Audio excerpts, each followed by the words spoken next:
खुलुमबाय लोगोफोर, आं दिनै दोंसे खन्थाइ लानानै फैदों। खन्थाइनि मुं गोसोखाङो गारबोनाय सम।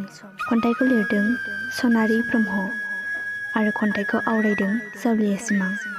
फैदो बिदिब्ला बिथांनि खन्थाइखौ खोनासंलांदिनि।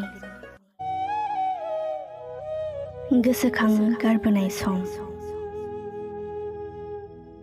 बोथोरा सोलायनो रोङामोनब्ला, समा जुदि दिदोम थायोमोनब्ला, समा सोलायनो रोङामोनब्ला, जानो हागौ गारबोनाय समफोरखौ गोसोखांनाय नङामोन।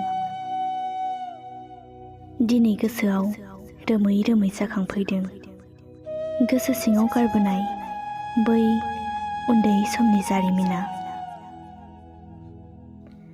आंदि बै उन्दै समनि लोगोफोरजों गेलेनाय, आंनि आंगो गामिनि लोगोफोरजों बै जोंनि गामि सेरजों बोहैलांनाय सिस्ति दैमायाव फरायसालि गखांनानै ज' दुगैहैलायनायाव सोरबा लोगोआ उन जानानै थाबोयोब्ला, खोदोम दंफां सिङाव जिरायनानै दसे नेथ'लायनायफोरा गोसोआव फारि फारि जाखांफैदों गारबोनाय उन्दै समनि जारिमिन आंनि।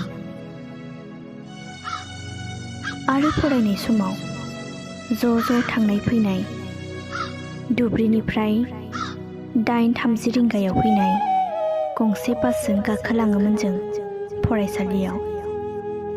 दिनै बै समा बहा थांखो, बहा गोमाखो, आखाइ फोलावना बै समखौ हानहरना मोनफिननायमोनब्ला गोसोआव बेसेबांबा खुसि फैफिनगौमोन।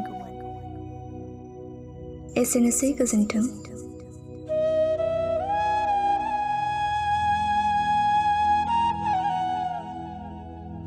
भिडिअखौ मोजां मोनदोंब्ला लाइक, शेयार आरो कमेन्ट खालामदो। लोगोसे जोंनि जावलिया सिमां इउटुब चेनेलखौ साबस्क्राइब खालामदो आरो फेसबुकआव नायदोंब्ला जोंनि जावलिया सिमां फेसबुक पेजखौ लाइक, फल' खालामदो। एसेनोसै, गोजोन्थों।